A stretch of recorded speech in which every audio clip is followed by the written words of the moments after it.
That's my brother and my blood, and I will die and kill for him if necessary. Go to ground, go to ground, go to ground, go to ground, go to ground, go to ground, go to ground, go to ground, go to ground, go to ground. It's all about that warfare, boy. Give ground, give ground, back up, give ground, give ground, back up, give ground, give ground. It's all about that warfare, boy. Take ground, take ground, take ground, take ground, take ground, take ground, take ground, take ground. My soldiers take ground till them stand down. Take ground, take ground, take ground, take ground, take ground, take ground, take ground. My soldiers take ground till them stand down. Take ground, take ground, take ground. Nah, this ain't no movement, this a takedown. We will not be moved or intimidated. We ain't the type.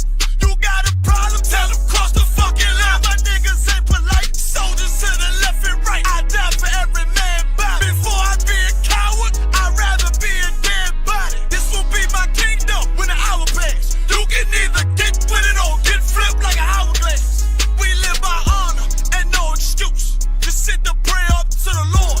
I told him, then let all the terrorists loose. Hold your tongue or get rebuked, cause you made a truce. With a race to make merchandise out of my abuse. Scared of who? You got your gun, then pull it. Me and my niggas start to argue, it's about who gon' bite the bullet. It gon' take round, take round, take round. Opponents better move slow. Attack dog for this truth. Nigga, cool yo. Go to ground, go to ground, go to ground, go to ground, go to ground, go to ground, go to ground, go to ground, go to ground, go to ground, go to ground. It's all about that warfare, boy. Give ground, give ground, back up, give ground, give ground, back up, give ground, give ground. It's all about that warfare, boy. Take ground, take ground, take ground, take ground, take ground, take ground, take ground, take ground. My soldiers take ground till them stand down. Take ground, take ground, take ground, take ground, take ground, take ground, take ground. My soldiers take ground till them stand down. Oh, thought you could cross us with no consequence, but you will pay dearly. You should've used your common sense. My zeal lit, that mean you could never prevail. Hey, where the truth sit, hey, when warriors dwell. Be wise with them weapons, cause I promise. My nine just like my wife, she concealed, she modest. I know two things, a robber will not prosper. And any man harm me and my aunt, I'm gon' meet the doctor. Cause this life is warfare, it's not an easy walk. Been watching my people die so you can miss me with that love talk. My UPK soldiers, any man try to cross your path, make him regret it. What that mean? Fall on his ass. Comparing me to you really ain't no contest. Long live one West. Say what? Long live one West. This for those who thinking we ain't ready for. Tell them back up, I'm about to drop something heavy for. Go to ground, go to ground, go to ground, go to ground, go to ground, go to ground, go to ground, go to ground, go to ground, go to ground. It's all about that warfare, boy. Give ground, give ground, back up, give ground, give ground, back up, give ground, give ground. It's all about that warfare, boy. Take ground, take ground, take ground, take ground, take ground, take ground, take ground, take ground. My soldiers take ground till them stand down. Take ground, take ground, take ground, take ground, take ground, take ground, take ground. My soldiers take ground till them stand down.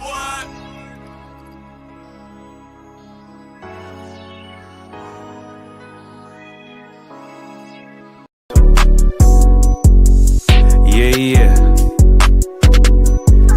UPK shit, man, One West. Hey. I'm a UPK nigga, I'm stuck in my ways. That's on them, letting cowards fill up they ranks. Goddamn, lost tribes got them following waves. Loyalty a lifestyle, nigga, I'm just saying. Yeah, I'm a saint, no New Orleans, it's going up. Next spot, we at the B&B.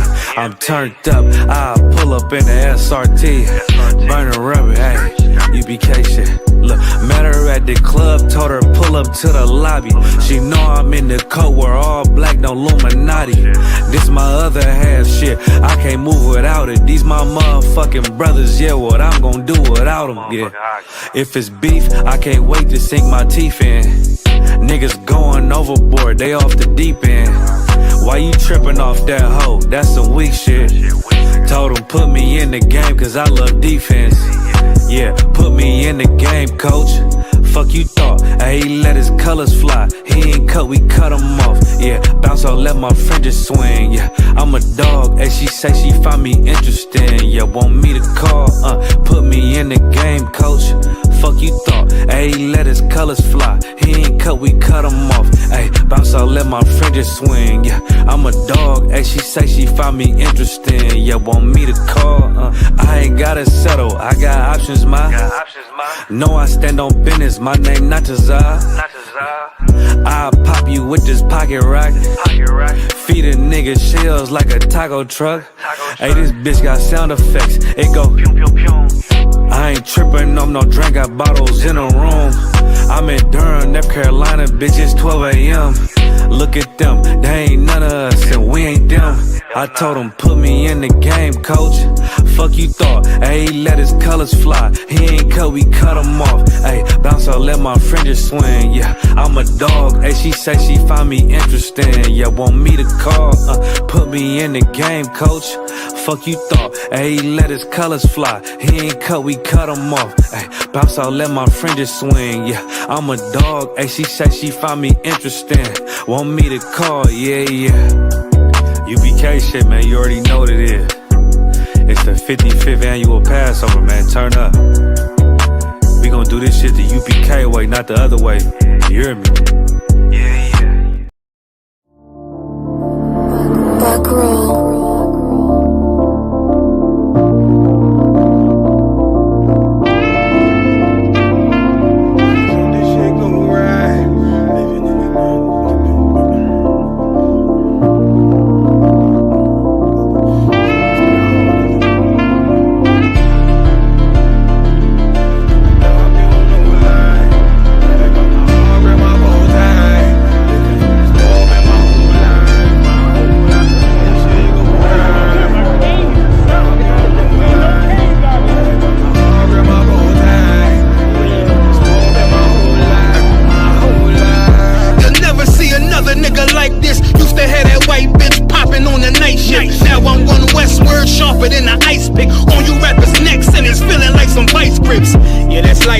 Send my bro a kite quick. Ties of war, we ain't forget about you. Keep your light lit. Rappers can't see, most of them scared to witness. Go and close your eyes, there's one right here for the trenches. Bad bitches, natural hair or extensions. Hood niggas that'll probably grip like some dentures. Brothers on them fences, 23 and 1 out. Praying that that commissary hit before it run out. Riches on the gram, dog filter with their tongue out. Couldn't stay home because they found the dugout. Closed casket, burner in the low jacket. My co-captain, riding on these whole rappers, my hoes fabulous. Now I don't mean that derogatory, but I'm a player and there's no my women riding for me. I avoided Maury, I got 2 jets. If I can't make it through for them, then I'm useless. Sit down that roof, Chris, with a couple bosses. After the war, just to count our losses. It's not many. You see a smile on my face, but I'm not friendly. Going on my waist, sipping white Henny. I just hope this shit go right. Living in the dark, you don't know light. Gotta got my heart with my bow tie. Waiting on this war in my whole life. I just hope this shit go right. Living in the dark, you don't know life. Gotta got my heart with my bow tie. Living in this war in my whole life. My whole life. It's so melodic. When I be dropping this ebonics, this ghetto phonics, it got me on the level supersonic. My bomb atomic, and you know where you can find me. Somewhere probably folding this paper origami. My name is pure as the Sani. My wave is like a tsunami. I went from 0 to 100, feeling like Ricky Bobby. I made a deal with the Reaper. Got a couple wives, they some keepers. Talk a lot of shit, but you can't walk a mile in my sneakers. Bitches go to Miami, come home with change features. Now she got a BBL, her ass fatter. Trying to show up all them niggas that laughed at her. Now when they see her, they only wanna fuck her. They just wanna touch her, they don't wanna cuff her. They just wanna come and kick it with her like a punter. Turned her to a runner, now it's all aboard the train.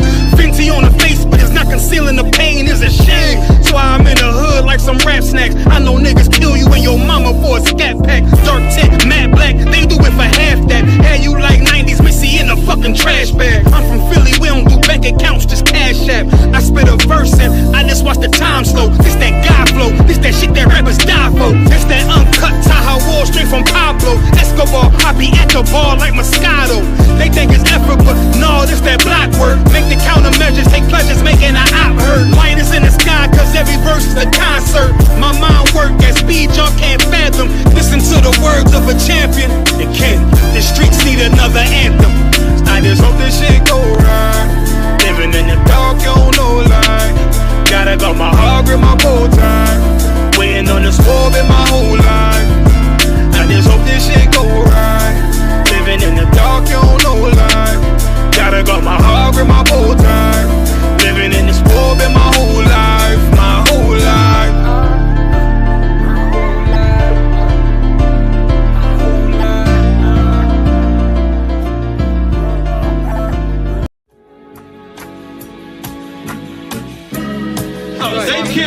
Give me Isaiah 14 and 21. They did the same thing to my people. So you said that they put millions of my people. Yes, you said. Should a murderer go to jail for murdering? Absolutely. Should a thief go to jail when he steals? Absolutely. Should a robber pay back the money he robbed? Absolutely. So why shouldn't the white man pay for what he did? That's right. That's right. One day you'll see just how it feels. Payback is a dog. It's a dog.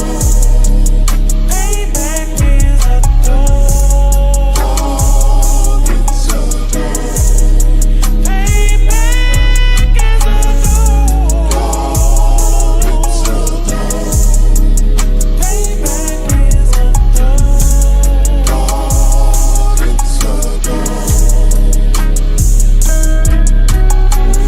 I'm in a hell of a hole, was never expected to grow. Just obstacle set in the road, that a result of me selling my soul. The story I'm telling is cold, but yet it's what everyone knows. The white man's the devil is known. America was never a home, only a place of captivity, safe facility, hating, disfigure me. They claim that I'm lazy, be killing me. Maybe the slavery draining my energy. 400 years and counting, the trail of my tears is countless. Main fact that I'm here is astounding, but I can't wait till this shit is surrounded. Ready to tangle my king and the angel, be ready to rap. Crack in the sky, nuclear missiles will make it official. I'm capturing every cracker surviving. Put them all in chains where they need to be, slavery for me. And let the whole world see that with them in the cage and safer in the streets. Put the dog on a leash, get resolved for the beast. 144, get the ruler show, we could all be at peace. As soon as the trumpets are sound, your kingdom we busting it down. The only way justice is found, the time for your judgment is now. Someday you'll see just how it feels. Payback is a dog. It's a dog. Payback is a dog. It's a dog. Payback is a dog. It's a dog. Payback is a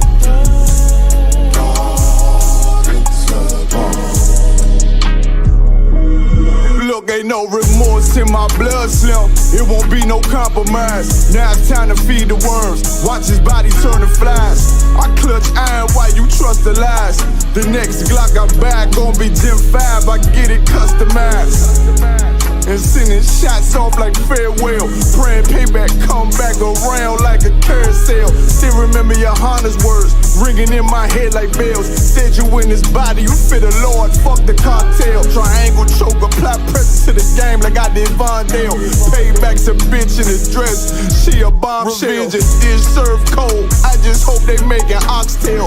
Glock fresh out the box, I swear it got that new car smell. Made myself a target in a world of mad shooters. That was designed fire for our babies to pass through. In the day of our king's reign, I'll be overzealous. They bought my jealous, I bought brand new parabellums.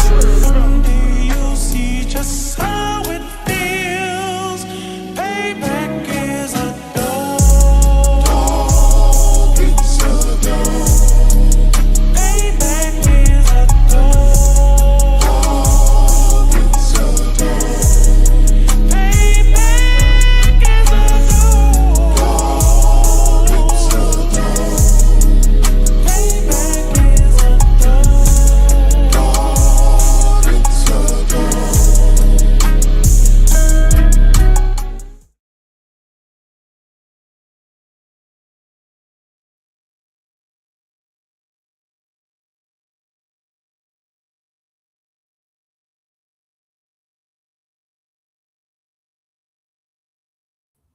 Shalom Israel, this is the Wednesday night history class.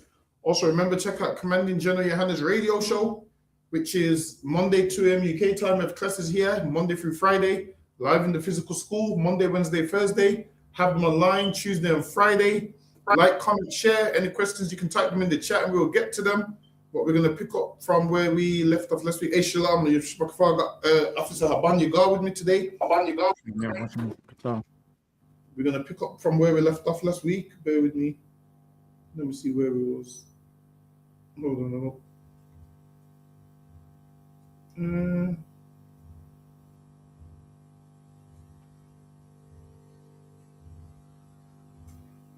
No, we passed this. I think it was here. Hold on. Trickle Woodson. Bear with me. Is this where it was? Yes, Lucky, go ahead. One cancer. Something known as collective learning. Why does this matter? If there is a limit to how much one can invent, a species more or less stay the same for thousands of years until biological evolution changes them. Even with tool use, they are still stuck in the slow process of natural selection. In order to raise complexity, however, if a species like Homo erectus could improve on existing technologies by tinkering with them and with no major genetic change or evolution, and also spread out from their traditional habits across the world, this is the sign of something new. It means this species was no longer dependent on biological evolution or the cruel Darwin world to increase its complexity. We have made the first tentative steps into the cultural realm where the complexity generating process of the collective learning blaze along at a faster speed than biological evolution, like express highways built atop older winding roads. So now they talk about this thing called collective learning, and they believe that one species evolved from another. Like, they don't believe it was the same species that, over time just learned new things. They make it like, yep, you evolved from this to this. So they believe that you evolved. One day you was as ancestor of a chimpanzee. You both have the same ancestor, and they believe that the chimpanzees went one way and we went the other way, and we evolved and they didn't. So to cover their back, they'll tell you that you have a common. They won't tell you that you come from a chimpanzee, but they will tell you that you have a common ancestor to a chimpanzee, which, based off the Bible, we know is a lie. Go ahead. And collective learning had only just begun to evolve.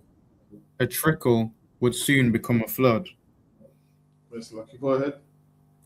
From Homo erectus to Homo sapiens. So now it went from Homo erectus to Homo sapiens. So they say that Homo just means human.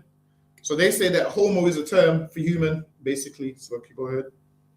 Homo erectus showed the first signs of collective learning 1.5 million years ago. These people wouldn't have called themselves these things. So all these terms that you see that these scientific terms that they use, the people wouldn't have called themselves those things back in the days. So one man wouldn't have said I'm a Homo erectus, or another man wouldn't have said I'm a Homo sapien. They wouldn't have called themselves those things. All of these things is modern terms that scientists that have named these things. Go ahead. It was a very humble start. Homo erectus took tens of thousands of years to make moderate improvements to their stone axes. Well, now they're saying that in the beginning, these people wasn't privy to certain things, and then over time they developed.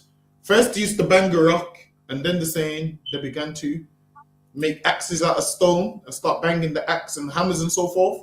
So now that's how they're saying they started to get into like the Stone Age and so forth. Go ahead.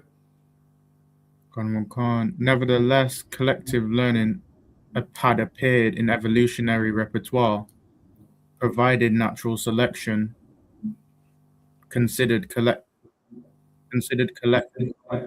learning useful to survive. The skill would only grow more powerful with new species. See, and they say the skill would grow more powerful with each new species, whereas it's not a new species. Man just learned how to do certain things. It's kind of like now, once upon a time, there was, horse and carriage. Now there's cars. It don't mean we're a new species because we learned certain things, but that's what they put it down to. Yeah, man evolved into a new species. It's not that. Man just evolves over time from one day it will be horse and carriage. Next couple of years, a man would learn how to create an engine. We use engines now. That's Lucky, go ahead. Homo antecessors evolved 1.2 million years ago and moved into Europe in large numbers. So now they're saying that they moved into Europe. So now this is what they say. They say there was a split in the species. So they would tell you that the Neanderthals moved into Europe, into colder areas. They would say that they moved into colder areas and more watery areas, and then they would tell you that everybody else stayed in Africa. Then they would say that the Neanderthals and the Homo sapiens or whatever met each other and started to interbreeding, and then the Neanderthals ended up not existing no more. This is what they will tell you. Slacky, go ahead. Khan in large numbers, requiring innovation to deal with the frigid and foreign environments there. They were about the same size in terms of height and body weight as Homo sapiens, but they had slightly smaller brains and much more limited form of language. Now they're saying they had smaller brains and limited form of language, but they wouldn't know this. You know why? Because who was even around back then to know how they would speak or what they would say? They wouldn't know. Like when you look at anthropologists and archaeology, you don't know what language that archaeologist spoke. All you're seeing is bones and skulls and whatnot. So a lot of the stuff that they say is down to interpretation. Is how they interpret certain things. So go ahead. Khan. Homo heidelbergensis evolved about 700,000 years ago in So now Africa. give these wild numbers, but even they will tell you these numbers are subject to change as more evidence comes out and as they get more stuff to test things. So you'll see that them numbers will drop dramatically eventually. Now they're saying 700,000 years. Soon you'll see that once they find more stuff, them years will drop. Once they can accurately test data and so forth, they'll see that them years is slashed by way more than half. That's lucky. Go ahead. Khan. In Africa and slowly spread over Europe and West Asia, they had even larger brains which could fall roughly on the low end of the human average. It is likely they had a fairly acute sense of being able to distinguish sounds in speech, like modern humans, and a pretty intricate form of communication. All of that speculation, because like I said, nobody from back then that would have been there back when 700,000 years ago, what they're talking about, there's nobody that back then documenting things to let these up know anything like that. Now, like think about it, if back then they're saying that people's brain capacity was limited and they didn't know certain things. So if everyone's brain is limited, you sure ain't gonna have no records from 700,000 years ago. Everyone's brain is limited. If man didn't write and all of these things like what they say, you're not gonna have no documentation to let you that tells you what they could and couldn't do. So, like I said, a lot of it is speculation. So, go ahead. Khan. The Neanderthals appeared approximately 400,000 years ago and had brain sizes that. So now they're saying the Neanderthals appeared because they're saying that now the Homo sapiens stayed in Africa and the Neanderthals appeared. And then once there was certain land bridges, they would tell you that man and animals crossed those land bridges into other regions. So they'll say they crossed those land bridges and those land bridges took them to where the Neanderthals was, which they say they had migrated earlier from Africa into Europe. This is what they say. The Neanderthals migrated earlier from Africa into Europe. And then the ones that was still in Africa eventually crossed the land bridges and ended up mixing with the Neanderthals. So go ahead.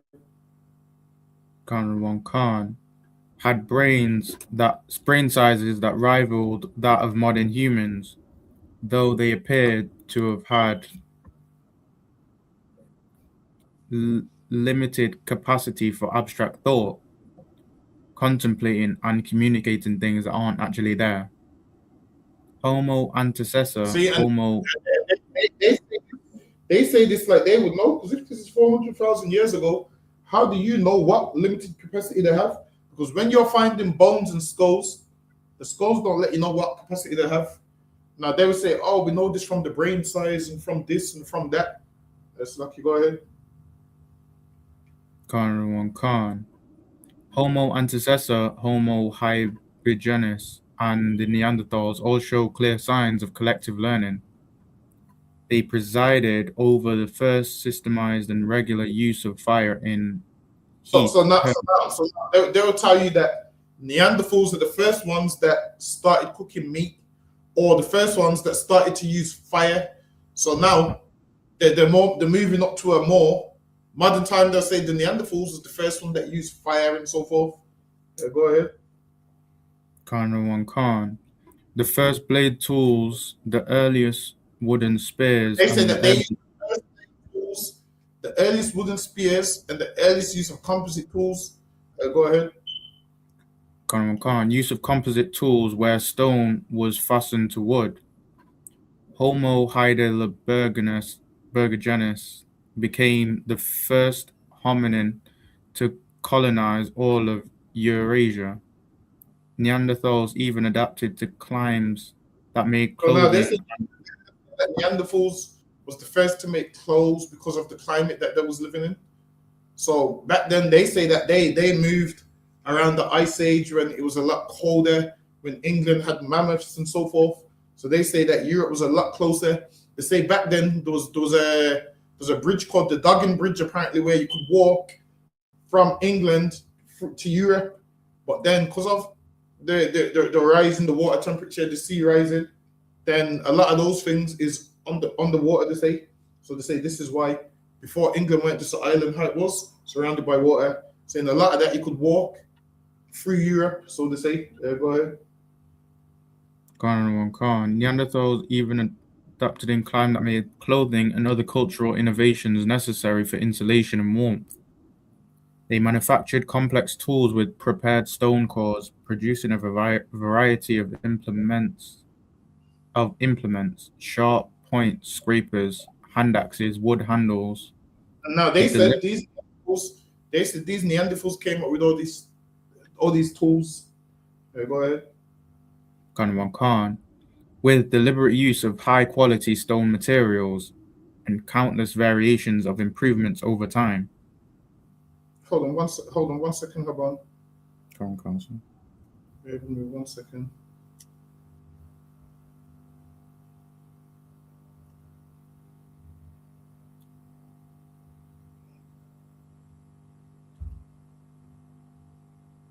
Bear with me.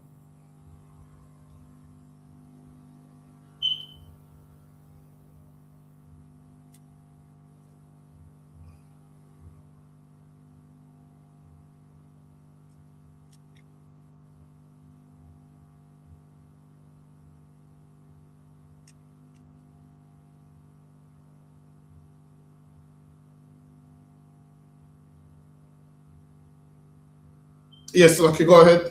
That's the whole slide, isn't it? Yes, Lucky, go ahead. Khan. Invention and expansion across the old world is a clear sign of collective learning, growing evolutionarily stronger. So now they'll tell you all of that. So Lucky, go ahead. Then, 315,000 years ago, people that were anatomically identical to Homo sapiens first appeared in Africa. So now they say 315,000 years ago, because they would say 315,000 years ago, man appeared in Africa because they found bones in Morocco, and they say they go back to 315,000 years ago. A crazy number. So they would tell you, yep, life began in Africa because these bones go back to what they found in Morocco. Yes, Lucky, go ahead. Khan. Why did Homo antecessor, Homo heidelberg, and the Neanderthals all go extinct while Homo sapiens did not? And they say, why did the Neanderthals go extinct? So people like to say the Edomites, the Neanderthals, and all of those kind of things.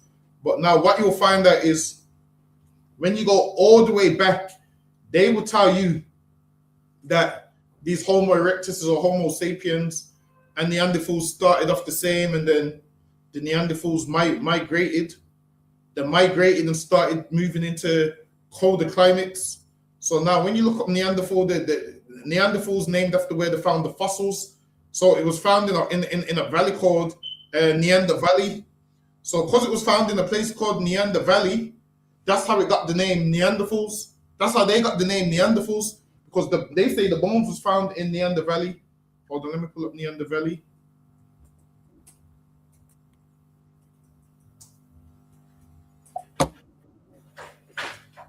Bear with me.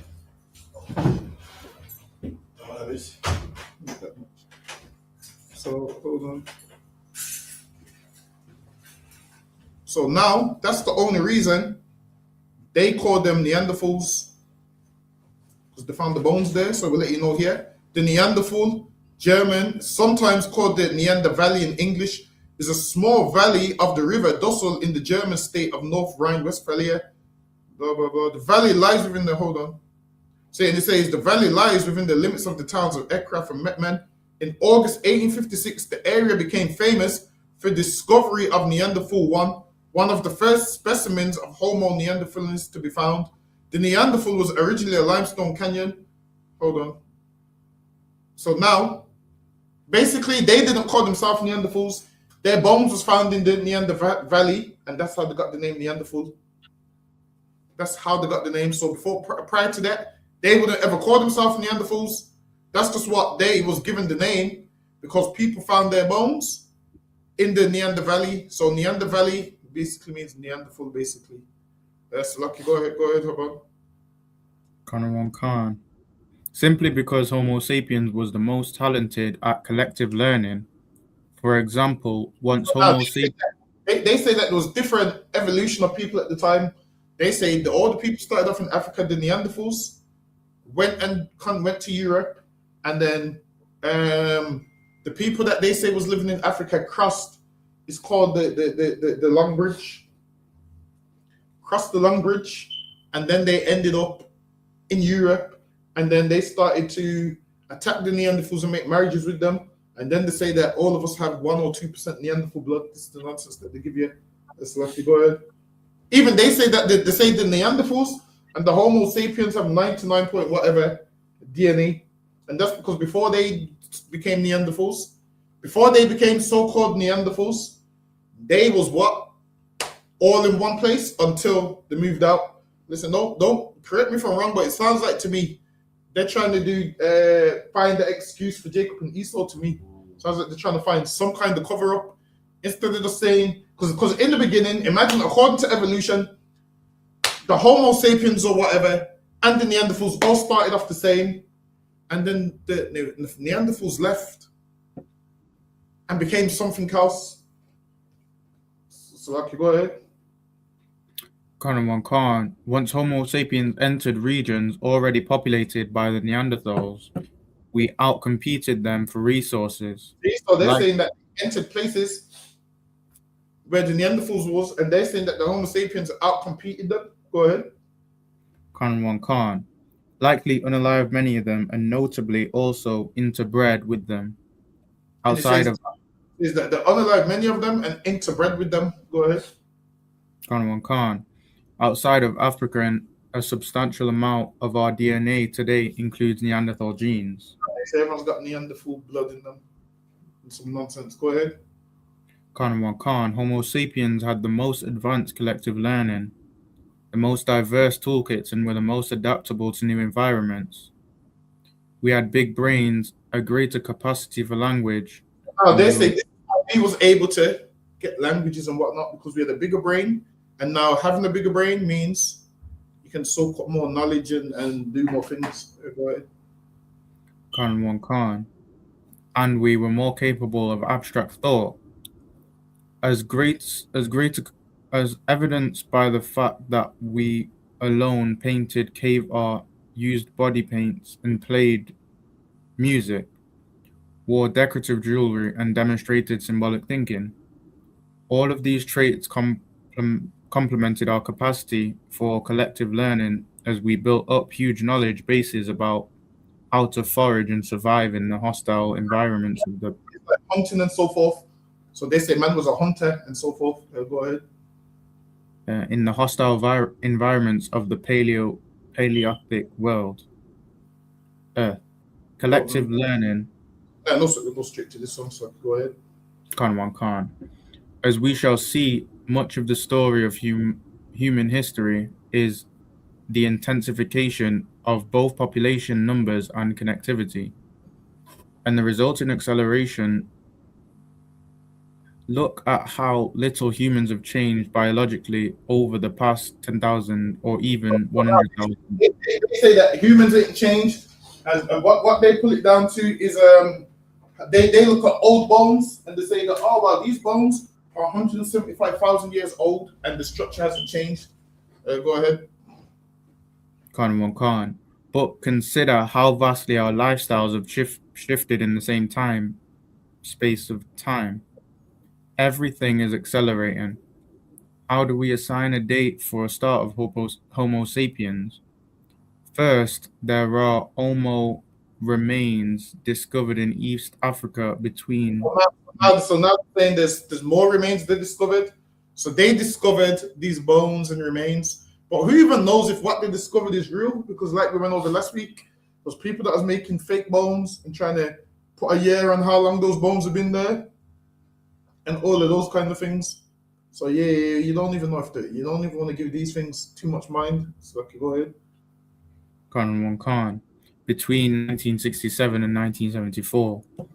Radiometric dating puts the oldest of these remains of anatomically identical Homo sapiens at 195,000 to 200,000 years old. So now they're saying these bones is 195,000 to 200,000 years old, which I doubt it's even true, because if you know anything about when people get buried, listen, them bones, them bones don't last that long, man. Those decay quick. So these are saying 200,000 years. Doesn't make no sense. Listen, I'm telling you, all of this stuff right here. Go to your great granddad's grave and see what's in there, man. Ain't gonna be nothing in there. So okay, go ahead. Khan. Then in 2017, we discovered more Homo sapiens remains in Morocco. Well, now this is where they say the oldest bones was found in Morocco. So that's why they would tell you life began in Africa. But if they found bones older than these ones in Morocco, then they would change it and tell you that, okay, life began here. So wherever they find these old bones, they would tell you, all right, life began there. Because these are the oldest bones that they found, that's why they always say man started in Africa, life began in Africa, because blah, blah, blah. So okay, go ahead. Khan. So currently, 315,000 years old is the best supported start date for our species. So now they go back. The earliest bones they have of mankind, they say, is 315,000 years old. That's what they say. Go ahead. Khan. But this number could grow larger in the coming years if new discoveries are made. See, so you could use that as the hill you're gonna die on. Like, yo, man began in Africa 315,000 years old, and then you could just get some new discoveries tomorrow. When we got bones which is 316,000 years old, which is 1,000 years older than the ones that we found before. So now it's all subject to change according to them. All of these things is subject to change. What don't change is the word of the Lord. That's don't right. Change. These archaeologists and the change all the time. Yes, Lucky, go ahead. Khan. It is unlikely Homo sapiens underwent a rapid genetic change subsequent to 315,000 years ago that significantly enhanced its intellectual or capacity for collective learning. They were using decorative beads in Africa prior to the Second Great Migration 64,000 years ago. Mining for new materials 100,000 years ago, fishing 120,000 years ago, and using body paints around 300,000 years ago. So we'll be operating on the assumption that the anatomically identical Homo sapiens started around 315,000 years ago, with only minor genetic changes. Minor genetic changes, go ahead. Such as skin color, hair color, eye color, and much later lactose intolerance and varying tolerances for alcohol. In the subsequent millennia, but no changes was so profound that it required classification as a different species or subspecies. Stone Age humans. We now properly enter the realm of human history For the majority of human history, an estimated 95 to 98.5% of our entire existence, we dwelled in small groups or of foragers, ranging across the earth, hunting, gathering food. The historical actors in this part of the story were anatomically identical to modern humans, with the same range of emotions and capacity for invention that we possess today. As such, it's easier for us to feel empathy with those in this part of the story than the living beings of earlier periods. These people were us. If we had been born in that era, we would have behaved the same way. But human foragers lived very different lifestyles in a world hit with ice ages and populated by Now they're talking about ice ages and all of those things. Hold on, let me see. Yeah, it's lucky. Go ahead. Khan and populated by a terrifying range of megafauna, from saber-toothed tigers to carnivorous 3 meter tall kangaroos. The past is indeed another country, if not another planet. Taking Another thing, back then you had these tall kangaroos and you had all these tall and large animals. 3 meters is tall because a 6 foot man is like 1.88 meters, I believe. Yeah, a 6 foot man is about 1.88 meters. So 3 meters, kangaroo's like his size and a half. So let me go ahead. Khan. Taking the 315,000 year date as our starting point, approximately 100 billion humans have lived and died on the surface of the earth since the origin of our species. Of those, 16 to 20 billion have lived since the start of the Industrial Revolution 250 years ago, with nearly 8 billion alive today.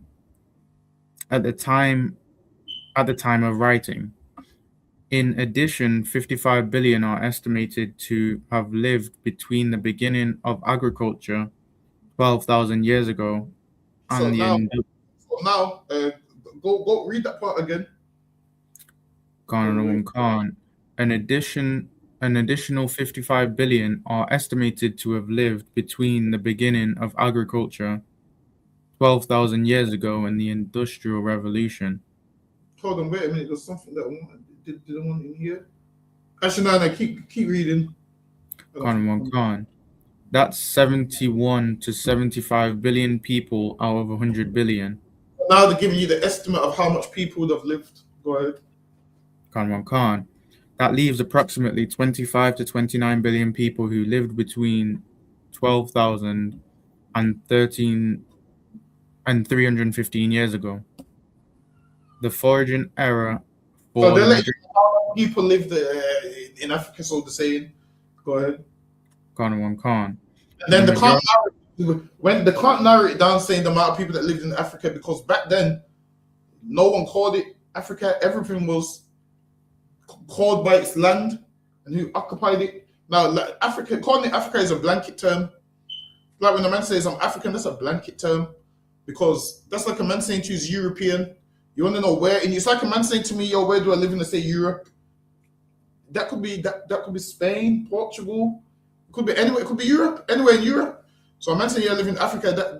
Like what's the location? Listen, a man don't say I'm catching a flight to Africa, because there's so much countries in Africa. Where if you say to a pilot, yeah, drop me off in Africa, he's gonna say to you, yo, there's about 50-something countries here, man. Which country do you want to be dropped off in?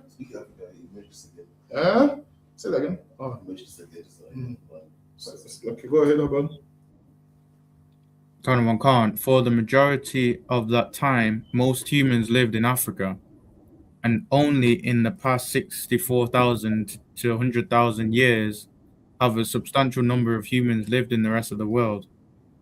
We know that the Earth can only support about 6 to 8 million foragers living in any given time. So they said most people lived in Africa, then after that they started branching out. Let me get the next slide. So Lucky, go ahead. Khan, the overwhelming majority of the Paleolithic our numbers were a lot fewer than 500,000. Biologically and instinctually speaking, humans are best suited to the foraging lifestyle. It is what we were wired for. All the vast changes of the past 12,000 years since the invention of agriculture have not left enough time for us to evolve. Everyone was foraging, and then 12,000 years ago they came up with agriculture, where you start planting food and whatnot. Go ahead. And one can't to evolve and catch up. In short, we are cavemen in fancy shoes. That's the white man that is. He's a caveman. He's trying to say that's us. That's not us. That's him. That's him. Haban, do you want to know do you want to know how we know that's him? Because when we go back into the scriptures, Adam was the father of agriculture, man. And that's what they're basically saying here. What they're basically saying here is before agriculture, everybody was living how they wanted to live, foraging, eating, whatever. And then agriculture came up. And you know what else is crazy? Adam's like the father of agriculture.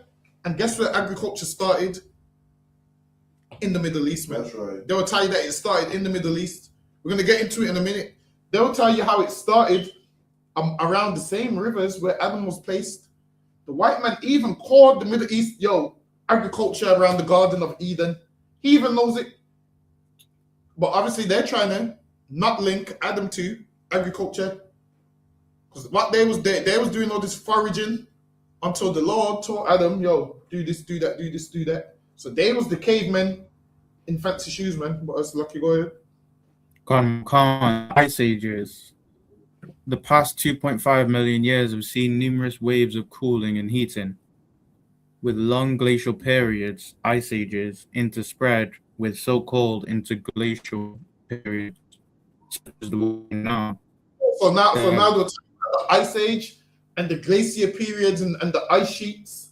So now, once upon a time, they say man could walk across them bridges to other European countries. Hold on, there was a bridge that they say is sunk underwater now. It's called. Hold on, let me see if we can pull it up. Mm-hmm.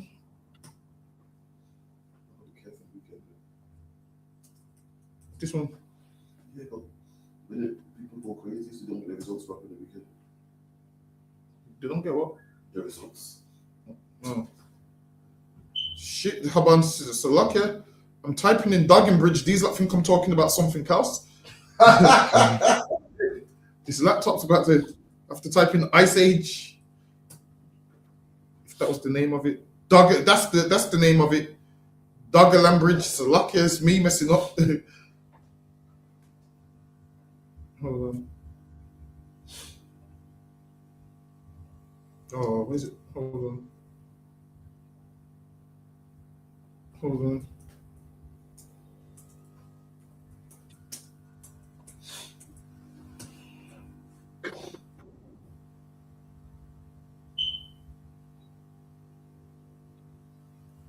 All right, so now, hold on, let me just pull up. Let me share my screen. So this right here, it says Doggerland was a large area of land in northern Europe, now submerged beneath the southern North Sea. This region was repeatedly exposed at various times during the Pleistocene epoch due to the lowering of sea levels during glacial periods. However, the term Doggerland is generally specifically used for the region during the early Holocene following the glacier retreat at the end of the last glacier period. The exposed land area of Doggerland stretched across the region between what is now the east coast of Great Britain, northern France, Belgium, the Netherlands, northwestern Germany, and the Danish peninsula of Jutland. Between 10,000 and 7,000 years ago, Doggerland was inundated by rising sea levels, disintegrating initially into a series of low-lying islands before submerging completely. The impact of the tsunami generated by the Sturgeon underwater landslide 8,200 years ago on Doggerland is controversial. The flooded land is known as the Dogger Littoral. So now, they tell you that man could walk from England into other European countries. And then, because of water rising and whatnot. Man couldn't do that no more. They said man couldn't do that no more. So that's how they explain the Ice Age. When really, could it be that the Lord flooded the earth and that's why you can't walk to certain regions, man? Could it be the Lord flooded the earth and that's why you can't walk to certain regions? But it's lucky. Go ahead, Haban. Khan. There have been 2 or 3 ice ages since Homo sapiens evolved in Africa 15,000 years ago.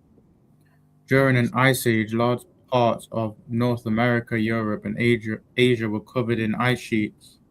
The average now they say that that's how animals was able to travel to certain places because they say it was low sea levels. So imagine like there's low water that you can walk through. They say once upon a time there was low water that you could walk through, and now they're saying you no longer can. That's what they're basically saying because they let the sea rise, and that's why there's oceans and seas to why lands is separated.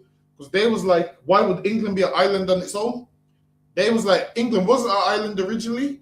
It was a place where you could cross the Doggerland Bridge, and people migrated through the earth during the Ice Age. So they say one day it was too cold and whatnot. Then as the ice melted and climates became warmer, people started to spread out across the earth. That's what they say. So okay, go ahead. Khan. The average global temperature drops previously lush climates in other regions of the world, such as Africa, dry out, and the sea level drops. The second to last ice age started 195,000 years ago. So they say the last ice age was 195,000 years ago. Hold on, let me get my next slide. Lucky, go ahead. Khan. When Homo sapiens were alive and well in Africa, it continued for a further 60,000 years until an interglacial period began 135,000 years ago. The interglacial lasted for just 20,000 years until approximately 115,000 years ago. Interglacial periods are generally shorter than glacial ones. The last glacial period began 115,000 years ago, and it was a particularly long time, lasting just over 100,000 years. It was in this world that humans migrated out of Africa and across the earth. So now they're telling you this is the time once people started to spread out across the earth. So now they're trying to tell you something else, but what they're telling you supports the Bible. I'm gonna tell you why. You know why? Because the Bible tells you that man started off in one place. They're telling you that man started off in one place before they branched out. The Bible tells you that also, man started off in one place before they branched out. Let's look. You go ahead. Khan. At the height of the last ice age, about 30% of the Earth's terrestrial surface was covered with ice. Where ice sheets did not spread, colder temperatures made forests turn to woodland or even deserts. Winters lasted longer than they currently do, while most humans 115,000 years ago lived in Africa. The conditions there were much more frigid than those experienced in Africa today. Let's say that once upon a time, Africa was colder than it is today. So that's what they're saying. It was cold once upon a time, and they say people migrated because they wanted food, and there weren't enough room for everyone to be there, and so forth. But that's lucky. Go ahead. Khan. Homo sapiens' foraging method of finding food remained the same for thousands of years. So foraging is like hunting, and that's what they would do. Hunt for food. Go ahead. Khan. Roam a territory hunting and gathering until the flora and fauna of the region become depleted. So now they say that they would hunt so much that the region would become depleted, and then they would move on. So that's how they spread out through the earth. They say, go ahead. Khan. Then move on to another region while the previous one naturally replenishes itself. And that's what they say. They would say these that would stress a region so much until they have to move and wait for it to replenish itself. And now Them not doing that. Listen, in the Bible tells us, yo, we gotta let the land rest, man. So listen, what these are trying, what these archaeologists are trying to do, they don't want to tell you, yeah, the Bible's right, because the Bible tells you, listen, they only know this recently that you must let lands rest and leave things and it will replenish. We knew that years ago just from having the records. Go ahead. Khan. Using this method, the entire surface of the earth can only support 6 to 8 million foragers. So they're saying this earth can only support 6 to 8 million hunters. Go ahead. Khan. As human populations in Africa grew, they needed to find more food to support them. The answer to this problem was not to intensify the amount of food produced in Africa, but to extensify by traveling further and further afield. This may have prompted the first great migration of humans out of Africa 100,000 years ago into the Middle East. This prompted the first migration out of Africa 100,000 years ago into the Middle East. Go ahead. Khan, with some indicators that they reached as far as India. These regions were still out of reach of the ice sheets despite this migration. The vast majority of humans remained in Africa. We have indicators in our DNA histories that human genetic diversity shrunk dramatically before the second Great Migration. And now they're talking about this Great Migration. They say that they moved for food and all of those things, but hold that, but get me Genesis chapter 11 and verse 6. Come on, sir. 11 and 6. Yeah, Genesis 11 and verse 6. Genesis chapter 11, verse 6. And the Lord said, behold, the people is one. And you know what's crazy? They will tell you that Iraq is where early civilizations began. And then they will let you know in archaeology that man spread out over the earth from places like Mesopotamia, which is modern day Iraq, I believe. They will tell you that man spread it out from modern day Iraq because it was an early place of civilization. That's what archaeology will tell you. And they will tell you man migrated from Mesopotamia. Why? Because they needed food and so forth. But how ironic that the Bible places the migration in the same place, man. The same place they migrated from. The Bible lets you know why they really migrated. Now, them saying that they migrated for food is speculation, because no one was around at the time to know why they migrated. So it only makes sense that they migrated for the reason why the Lord said they migrated. Hold on, let me pull it up. Let me see if I can pull it up.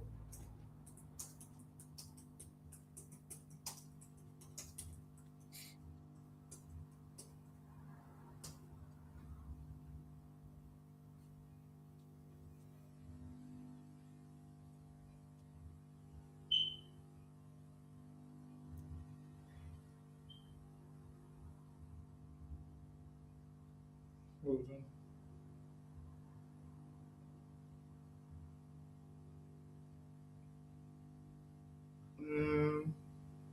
Let me see if this gives me. Hold on.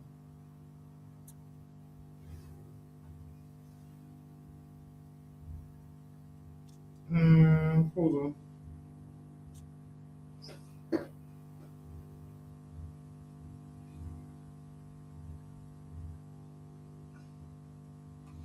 Hold on. Wait a minute. Let me type in something. See if it gives me.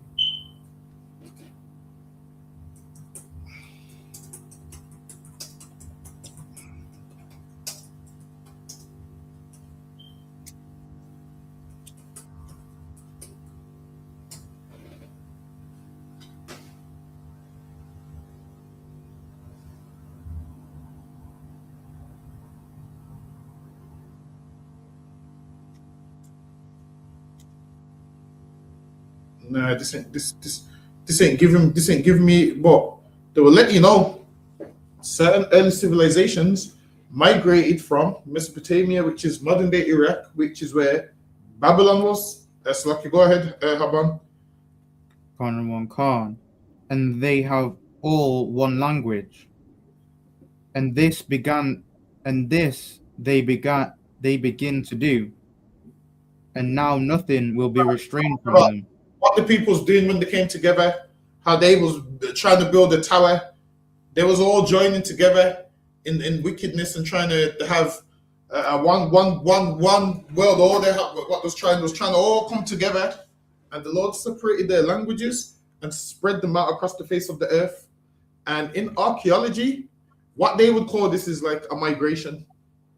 But when you look up where Mesopotamia is and so forth, and how these that was spread it out from Africa, then spread it out from Mesopotamia, they say the Tower of Babel was in that same region. So go ahead. Khan. And now nothing will be restrained from them, which they have imagined to do. Go to, let us go down, and there confound their language, that they may not understand one another's speech. And the Lord confounded their languages, meaning they was all speaking the same thing. And the Lord confounded their languages, which means early stages, they was all speaking one language. That's what the Bible says. Now the archaeologists say in the beginning, all of them would have been speaking one thing until over time they got different languages. They don't tell you how they got the different languages. It's because the Lord went down there, and the Lord went down there and did what? Scattered them. And then over time, you will branch off with your family and someone else will branch with their family. And then each time you add a new word to your vocab, a next word, and then that becomes your language. And the new words that you've added to your vocab won't be in my vocab. So when I hear you say those words, I don't know what it means. And over time, your accent changes and so forth.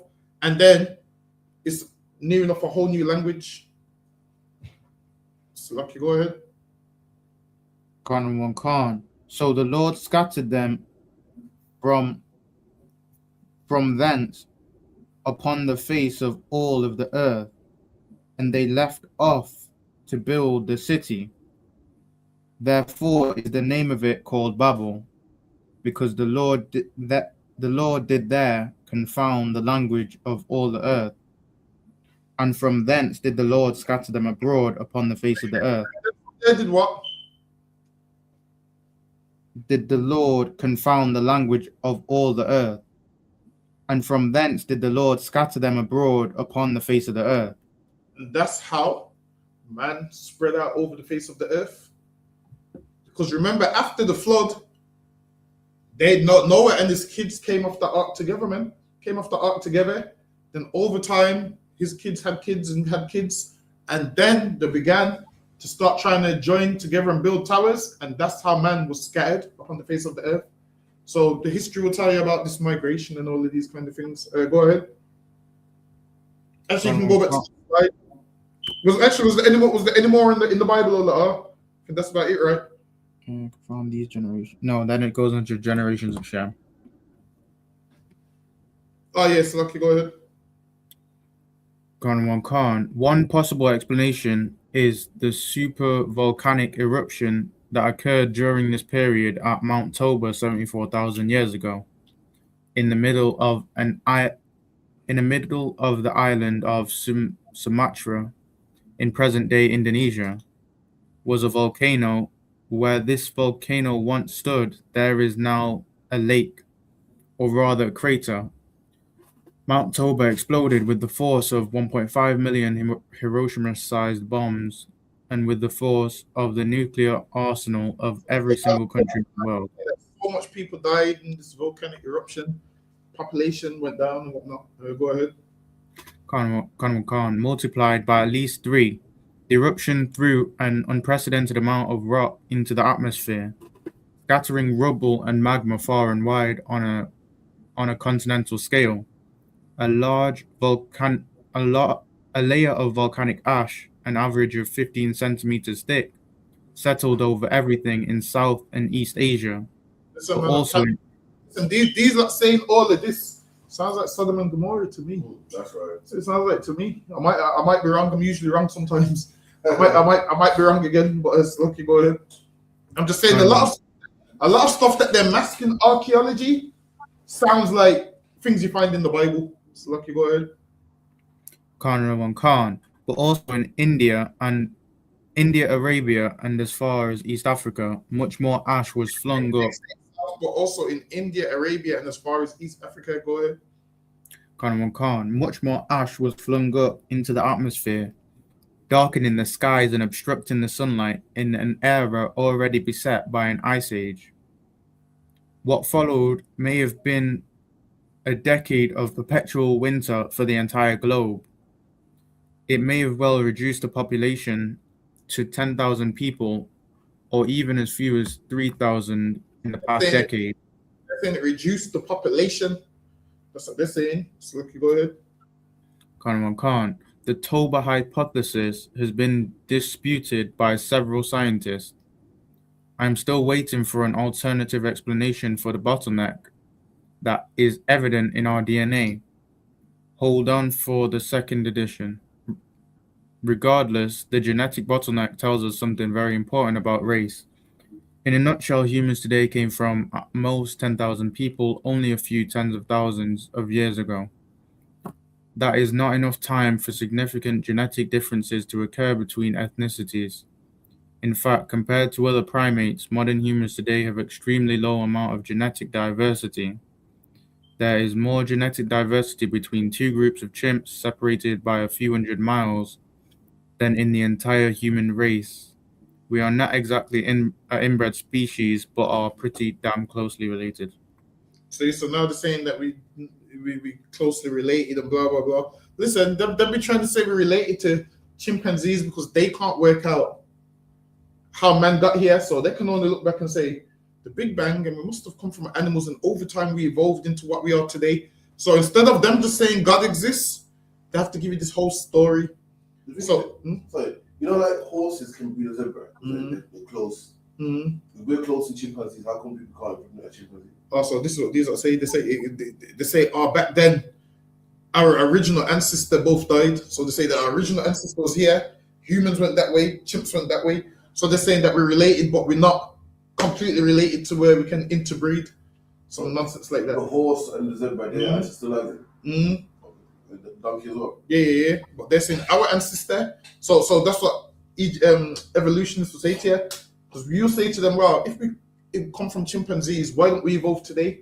And they will say, no, we're not from chimpanzees. We had the same ancestor, and both of us came from the ancestor. And they stayed chimpanzees, and we stayed what we are today. But we come from the ancestor. Like horse and zebras are like one ancestor, so they can breed. Like a dog can breed other dogs. Exactly, we should be able to. How come we can't breed chimps? Exactly, and they say that because we have 97% DNA, we're meant to have 99 to make it work. So that's the nonsense they'll give you. That our DNA is only 97%, whatnot. Yes, like go ahead, Oban. That's the end of that one. The Second Great Migration. By 64,000 years ago, we headed out of Africa for a second time. Humans spread from Africa through the Middle East down to India. They spread from Africa through the Middle East. Go ahead. Down to India and Indochina within just a few thousand years. By approximately 60,000 years ago, humans had figured out how to use the land bridge that existed. This slide I wanted. It says they fled from Africa through the Middle East. So then they will tell you that there was in the Middle East, and they had civilizations, like they had civilizations which is like Iraq and all of those places, and then they tell you to spread from there through the land bridges, and the land bridges a place when the water was low. So that's how they started going to Europe and all these other countries. So now, when they're talking about the Middle East, we know there was a migration because we know man spread out over the earth. They just give you the migration in a roundabout way. That's lucky. Go ahead. Humans had figured out how to use the land bridge that existed in Indonesia at the time, due to the lower sea levels from the Ice Age, to make their way by foot and by rafting into Australia. So they said they went by foot and rafting. Go ahead. Stone Age seafaring is no easy task. The entry of humans into Australia is foraging equivalent of landing on the moon. Humans gradually spread across Australia over the next 20,000 years. Even crazy years. Go ahead. Heading into Tasmania by by 400,000 years ago via another land bridge. So now they'll tell you about all these land bridges. So they'll tell you, oh, there was less water and people could walk and forage and travel, and they moved across and set up families there. Go ahead. Khan. Stone Age seafaring is no easy task. The entry of humans into Australia is the equivalent of landing on the moon. Humans gradually spread across Australia over the next 20,000 years, heading to Tasmania by 40,000 years ago via another land bridge. Also around 40,000 years ago, humans went north into colder climates, crossed the Caucasus Mountains, and entered Russia. Listen, man, they know how the white man got to Russia, man. They know that part, but they'll lie to you. They'll lie to you. Listen, man, you headed into the north, into the colder climates, and you crossed the Caucasus Mountains and entered Russia. That's how the Jewish man ended up in the regions, man. So, go ahead. Khan, quickly making their way into Europe from the east. Most impressively, humans continued to spread into increasingly colder climates. So now they're saying this is how they got into these colder climates. Go ahead. Khan. And colder climates, and were in Ice Age Siberia by at least 20,000 years ago. Considered the survival skills necessary in such an environment, the entry of the human into the Americas requires a more searching statement. Go ahead. We are less sure of how people got there. It seems clear that humans would have crossed the Bering Strait. See, and that's why fake Israelites say, "Oh, those people, the North American Indians are from Siberia because they crossed the Bering Strait." Here they said they don't know how they would have got there, but in the book of Ezra, I can show you how they would have got there.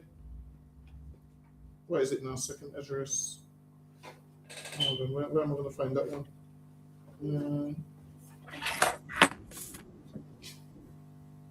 Hold on. It's somewhere. Hold on, let me see if I can find it.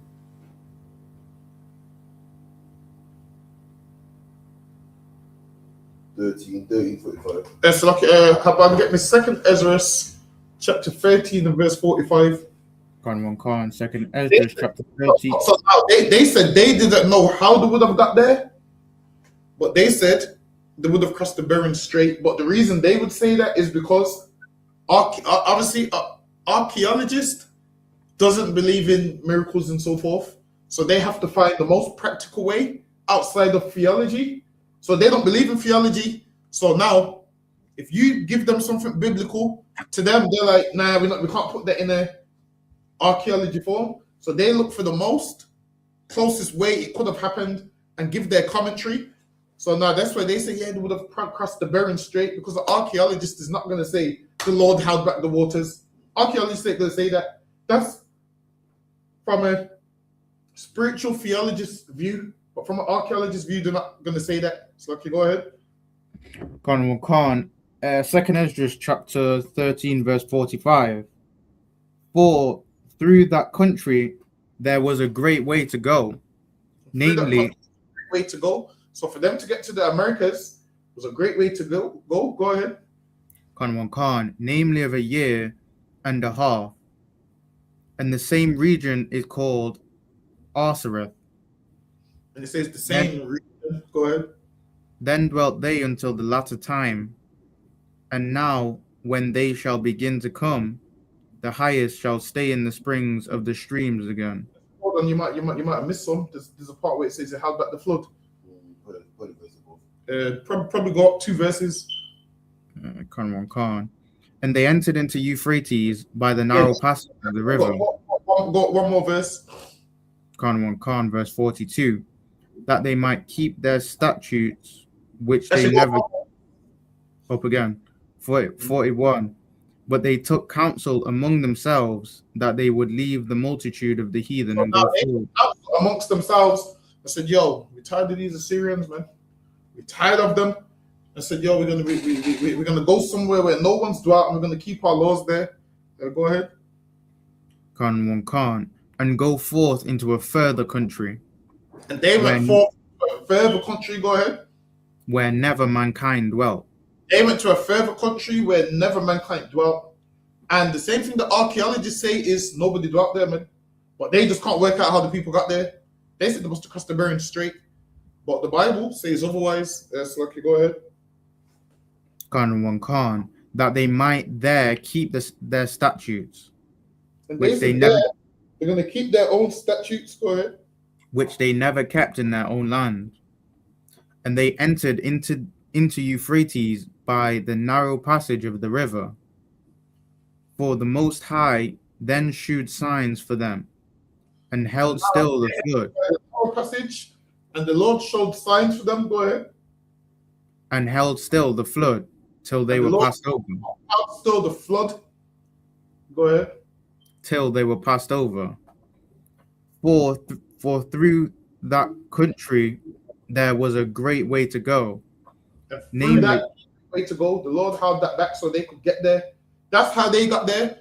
But archaeologists don't understand how they got there, so they was like, oh, yeah, they must have crossed the Bering Strait. So okay, go ahead. Khan. For through that country there was a great way to go, namely of a year and a half. Listen, a year and a half's a long time, you know. A year and a half, you know. Listen, we on the plane for 8 hours and we upset. We upset, and we on the plane for a year and a half. No, we on the plane for 8 hours. So imagine traveling for a year and a half. Khan. And the same region is called Arsareth. Then dwelt they there until the latter time.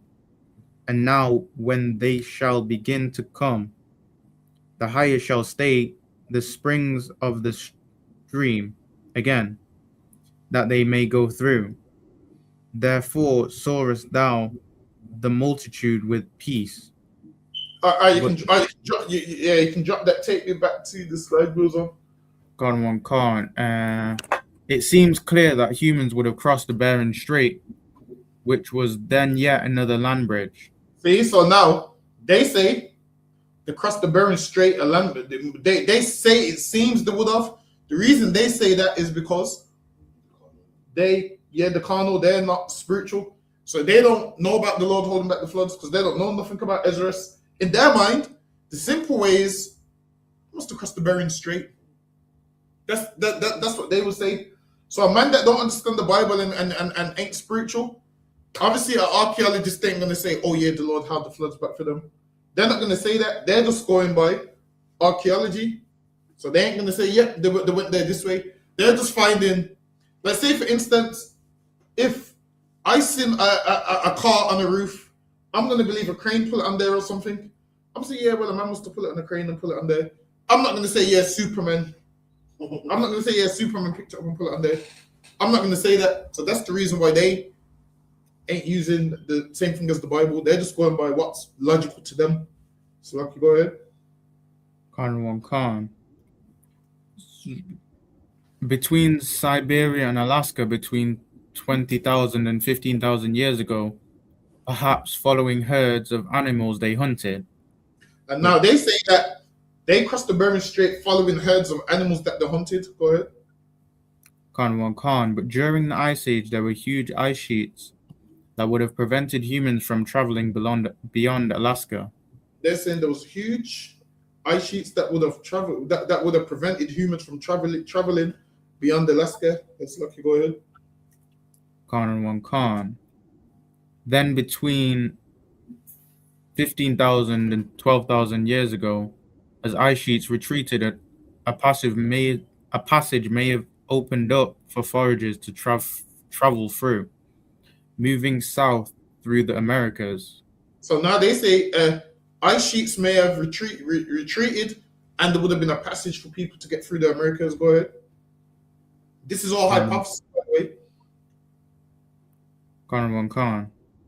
Another hypothesis is that humans may have bypassed ice sheets by slowly rafting down the Pacific coast, or it may have been. Now they're still trying to work out how they got there. They're saying maybe the bypass ice sheets and all of those things. Go ahead. Khan. Or it may have been a mixture of the two.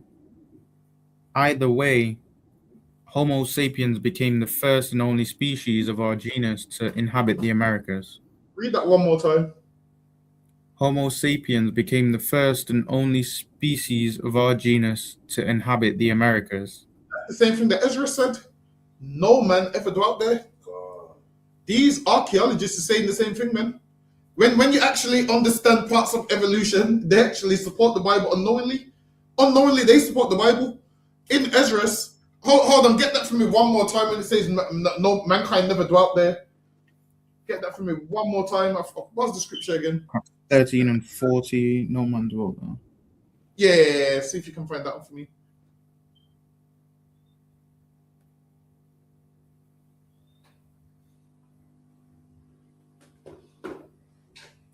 Khan, verse 41.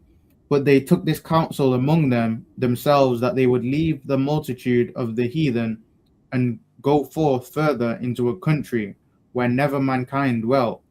And they said, in Ezra's, they said they're going to go to a country where never mankind dwelt. And here it says, Homo sapiens became the first and only species of our genus to inhabit the Americas, which is letting you know. And imagine this. That's mad. So, sorry. The beginning of life, no one's ever dwelt in America for natives. Yeah. You know, usually the history is about wars and this man and that man and migration. That's mad. Yeah. There's the first one to dwell there, and these lot are saying the same thing. Imagine, these lot have never said, yeah, nobody else dwelt. They never highlight nobody else not dwelling nowhere else, but the Americans, they know, but nobody else dwelt there before. So now, archaeology is basically saying the same thing, to just get their years and dates and a few things mixed up and how they got there. Because they don't know how they got there. It's because the Lord held back the flood. Because imagine this. They're saying, yo, we don't know how they got there. Maybe the ref did. But how would they get there if there was ice sheets? The way they got there, the Lord held back the flood. Because even they know, from a normal point of view, they can't get there with them ice sheets there. So they're saying, yo, they must have crossed some bridge. There must have been a bridge that got them there. Not realizing it's the Lord that got them there. So, not realizing it's the Lord that got them there. So these archaeologists don't even know. They're saying the same thing that Ezra was saying. And the thing is this, how could Ezra get this so spot on, man? How could Ezra get this so spot on from all them years ago, living where he lived? Living where he lived and writing how he writes. How could he get this spot on? Why wouldn't he choose another land if the Bible's not true? Why wouldn't he choose another land? He happened to choose a land which is spot on, which lets you know the Lord is with this Bible, man. Okay, go ahead. So, what's the Bible saying? They got there on boats or some shit? Or? Yeah, he's saying you don't know how they got there, but he's saying Homo sapiens was the first people to ever dwell there. That's mad. So before there's animals and stuff. Yeah, so he's saying no humans ever dwelt there. So he's saying however they got there, they was the first people to get there at that time. I chat GPT, same thing. That's mad, yes. You know what I'm saying? So even they know, even they agree with the Bible unknowingly. When you look at evolution, you have to know what to take away from it and what not. Let me skip that slide. Lucky, go ahead, Haban. Khan, old-fashioned wiring. Humans were extremely well attuned to life as foragers, having existed in that state for 315,000 years, and having evolved from previous hominins that also foraged for their existence. But we had to cope with potential damaging situations that would end our genetic line there and then. Our instincts evolved accordingly. In many ways, human instincts are designed to exist in small foraging communities. For example, take social anxiety. In modernity, there isn't really any good reason to have anxiety prior to giving a talk to a crowd of strangers or being nervous before a first date. Now they're saying that we learned how to become nervous based on when we was foragers and living in a little village or city. Go ahead. Khan, there are millions of people out there in your city. You can humiliate yourself in front of hundreds of audience members or potential mates and still go out there the next day and try. Now they're saying this is how we learn instincts. Go ahead. Khan, and still go out the next day and try again with a different group. This was not the case for foragers in the Paleolithic. A group of humans might be a few dozen in number, and you would spend your entire life with them. If you made a fool of yourself in front of a large crowd of people, you might be socially ostracized. So now they're saying if you made this fool of yourself, so they're saying back then that's how they learned shame. But when you read the Bible, we learned shame the same way. You could be ostracized from your people for doing something wrong, man. If you're homosexual, you kicked out from amongst us. We learn shame from these laws of God, man. We learn what we can and can't do. Go ahead. Can't, which would reduce your access to food and mates. Or and now, in our laws, the same thing. If you're kicked out, you ain't getting no food from us, man. You can't get no food from us. You're wandering around, living. You're wandering around, living, doing whatever you want to do. Go ahead. Can't, or you might be thrown out of the group altogether if they disliked you enough. If you made a fool of yourself in front of a prospective mate, they might tell the others, and your DNA would be rudely ejected from the gene pool forever. You'd be kicked out, and now they said back then. Imagine this. They said back then, if you made a fool out of yourself, you'd be kicked out of the gene pool forever. We kick you out, man. You do the wrong thing. You get cast out. You do the wrong thing. It sounds like these people here understand a little bit of how man lived back then. They're making out like, yeah, this was ages ago and whatnot. We live that way till this day. If you've got a cousin or a family member that does something wrong, they're kicked out, man. How about get me Genesis chapter 4 and verse 19? Come on, sir. Genesis 4 and 19, he said. You don't even need that yet. But now, if you live like that, you was kicked out. Now here, they're talking about, this is how man lived back. That's how we learn shame and whatnot.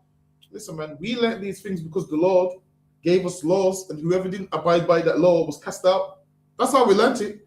Don't let them lie to you and make out, yes, because man, blah, blah, blah, blah, blah. Man without the laws of God don't care what you do. Man without the laws of God don't care about what you do. Slucky, go ahead. Can't. Genesis chapter 4, verse 9. Read the slide, I'll get that one after if I need it. Can't, sir. Or you might be thrown on. Okay. In fact, this sort of danger within a small, close-knit social hierarchy goes back at least as far as our last common ancestors with chimpanzees. See, now they're trying to say this goes back to chimpanzees. No, it doesn't, man. Chimpanzees don't care what you do. I've never seen a chimpanzee kick another chimpanzee out for doing something heinous, man. I ain't seen it. Animals don't have that kind of mind frame that we do. They don't have that what we do. So let you go ahead. Can't. 5 million years ago. In that context, it makes sound evolutionary sense to have an instinct that agitates humans in social situations. Much of our instincts have evolved in a similar way, and many of them are ill-suited to modernity. So now they're trying to say that, way back then when we was chimpanzees, this is how we learned it. Because if you weren't doing certain things, you was kicked out. Nah, man, we learned that from God. That's right. Because outside of the Bible, people don't have no shame. You only know what's embarrassing in life is once you came into the truth, man. Once you came into the truth, that's how you know what's embarrassing in life. Hold on one second. Let me see. Let me see what the next slide is. Hold on. Let me see if I need this one.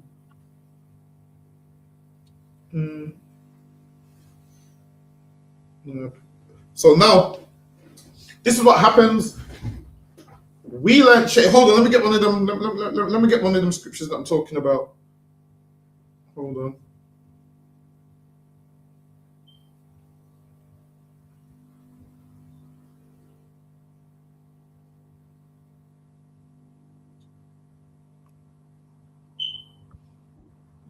Hold on. Let me just get a simple one. Leviticus 23:29. Let me just get one.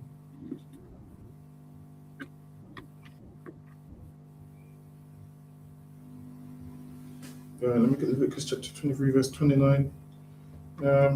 But here it says, for whatsoever soul it be that shall not be afflicted in that same day, he shall be cut off from among his people. That's how we learned shame, man. We was like, I can't do that because if I do that, I'm going to be cut off from amongst my people. That's what we knew. We knew, damn, we can't do that because we're going to get cut off from amongst our people. That's what we knew. Like what it is, people always want to discredit the Bible. And people that do evolution, they all want to discredit the Bible. Well, if the Bible knows this, why don't the Bible say that? If the Bible does this, why don't they say that? People say things like, why ain't the Bronze Age and the Iron Age in the Bible? Why ain't those things in the Bible and whatnot? People say, well, if your Bible's so smart, why don't you know about the evolution of man and the Bronze Age and the Iron Age and whatnot? Well, let me get the next slide. Actually, Slakia, Haban, read what you got. Genesis. Yeah, go ahead. Genesis chapter 4, verse 19. Actually, you know what? Jump down to 22. 4, verse 22. And Zillah, she also bare to Baal-Cain an instructor. Instructor, go ahead. An instructor of every artificer in brass and iron. Brass and Iron Age is in the Bible, man. Tubal-Cain is the father of brass and iron, man. That's right. I guarantee you, none of you niggas knew the Iron Age was in the brass and the Iron Age was in. How about you didn't know brass and the Iron Age was in the Bible? That's what I'm saying. They don't know brass and the Iron Age is in the Bible. That's what I'm saying. All these things you find in evolution is in the Bible. Imagine this. The Bible tells you about the brass and Iron Age. It says Tubal-Cain was an instructor in brass and iron, man. What's that? The Iron Age, brass, the Bronze Age. What's brass, bronze? The Bronze Age and the Iron Age is in the scriptures and people don't even know. Read that one more time. Khan. And Zillah, she also bare Tubal-Cain, an instructor of. And now, imagine this. The Bible, Genesis, actually gives you the genealogy. First man was foragers, hunters. Then after that, man started moving into agriculture. Then after that came the Bronze Age, the Iron Age, and the Stone Age. And the Bible's giving you in that correct order. Brass and iron. Not iron and brass. Exactly. The Bible's giving you all these things. How Tubal-Cain was the father of like instruments and brass and iron. Read that one more time for those that say the Bronze Age and the Iron Age ain't in the Bible. Go ahead. Khan, verse 22. And Zillah, she also bare Tubal-Cain, an instructor of every artificer in brass and iron. And now, from what I remember, the region where Tubal-Cain was living is where the Bronze Age and Iron Age, they say it kind of started around there, which is letting you know the Bible's facts, man. I'm telling you, whatever you want to find is in the Bible. I'm trying to tell you. That's lucky. Go ahead, Haban. Am I carrying on with the slides? Yeah, you can go back to the slide. I don't think there's any more on that scripture. Yeah, you can go back to the slide. Khan. After several tens of thousands of years of migration, humans had spread into every major world zone on Earth. Following the end of the last ice age, the world's foraging population reached its zenith at approximately 6 to 8 million people. The largest population was in Afro-Eurasia, with an estimated 5 million people, and followed by the Americas with an estimated 2 million people, and Australasia with 500,000 to 1 million people.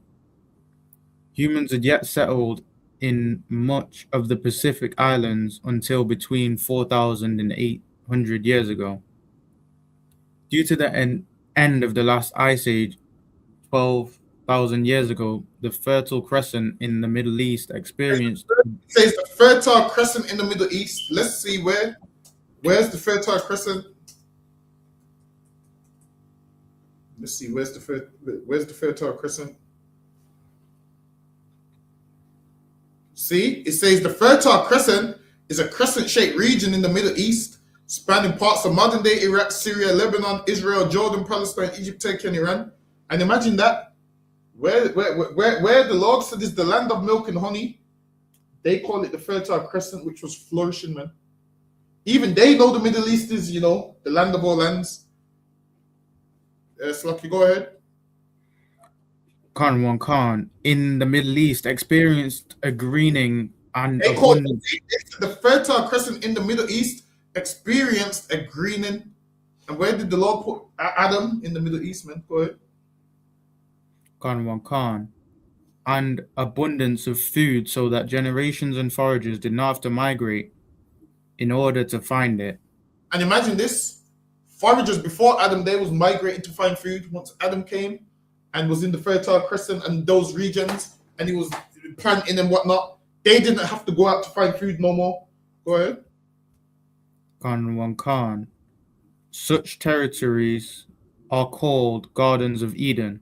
Hold on. Even the historians know the Fertile Crescent and this part of the Middle East, they call it the Garden of Eden. The same place where Adam was, they call it the Garden of Eden in the Bible. And these like, no, yo, this location gets so much stuff here. This is the Garden of Eden. Even they know this. Go ahead. Khan. By historians and archaeologists, foragers switched to semi-sedentary lives, collecting surrounding vegetation and hunting animals, while reducing the amount of distance they traveled over the course of a generation. Then, as populations boomed and food became scarcer, these foragers were forced into what archaeologists call the trap of sedentism, and were compelled to domesticate plants and animals in order to prevent themselves from starving. This was the start of the farming, where This was the start of farming, man. Hold on, let me get hold on. Let me get Genesis chapter 2 and verse 8. Genesis chapter 2 and verse 8. 2 and imagine they call the Fertile Crescent the cradle of civilization. That's what they call it, man. It's lucky. Go ahead. Khan. And the Lord planted a garden eastward in Eden. And there he put the man whom he had formed. And out of the ground made the Lord God to grow every tree that is pleasant to the sight. Now even they understood at one time. They even said it at one time. Man didn't have to forage no more and travel for food. That's what they said. Why? Because the Lord, made everything grow. They don't know how. They just said, man, just planted plants and they didn't need to travel no more. They said that what? The Fertile Crescent is the cradle of civilization. They said the cradle of civilization is in the Middle East. The Lord said he put a man east in the Garden of Eden. They called the Middle East the Garden of Eden. How much more proof do we need? Like, how much more proof do we need, man? That's my word. Before the curse of Adam, he had to plant food and shit in it. And before that, he never. Nah. And this is saying in the Fertile Crescent, it's booming. Yeah. So first man used to forage for food, and then they didn't need to travel. It was booming, and then it's kind of crazy. Later on, you'll see that man had to start farming more harder and come up with more technical stuff to farm. But obviously, archaeology will tell you in a different way. Archaeology will tell you in a different way. So now in the beginning, they never used farming were as difficult as it is now, basically, until obviously Adam messed up and then he had to spit up his brow. But Lucky, go ahead. Am I carrying on in the Bible? Yeah, go ahead. Let me hear what else is in there. Khan. That is pleasant to the sight and good for food. The tree of life also is in the midst of the garden. Hold on, wait a minute. Let me type in, where did agriculture start?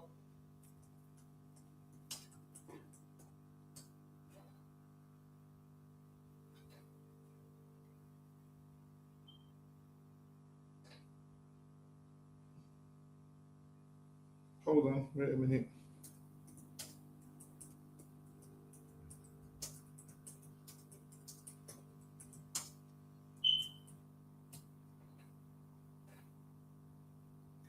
Look at read that scripture that you're holding right there. Quran, verse 9. Now of the ground made the Lord God to grow every tree that is pleasant to the sight and good for food. Take me back to, hold on, what's this one?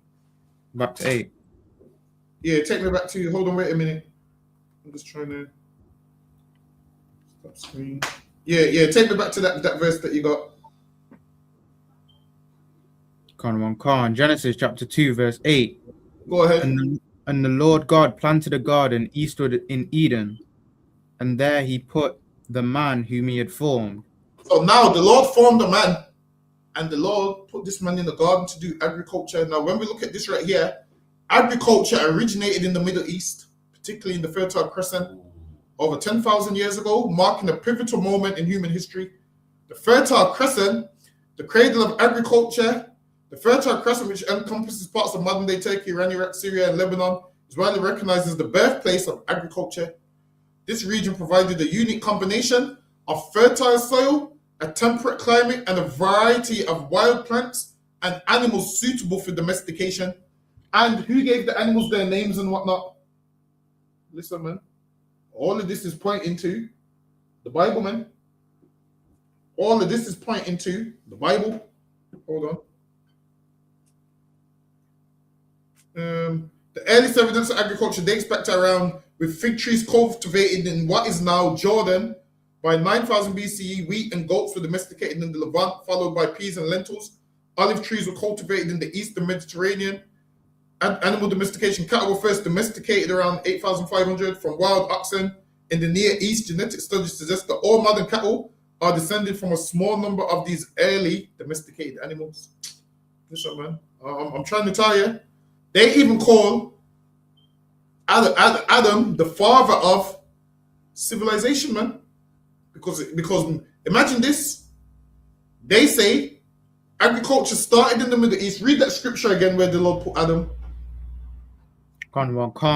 Genesis 2, verse 8. And the Lord God planted a garden eastward in Eden, and there he put the man who he had formed. There he put the man who he had formed, man. Eastward in Eden, which we know is the Middle East. So go back to this slide and close up with this. This was the start of farming. This was the start of farming, man. Go ahead. Where deliberate cultivation of food resources supported larger populations in a great population density. The practice of agriculture spread into Egypt or independently conceived there, across the Middle East and gradually into Europe. See, and they know where agriculture started. So imagine this. When archaeologists and people try to downplay the Bible, the same thing that they're saying, I can show you in the Bible.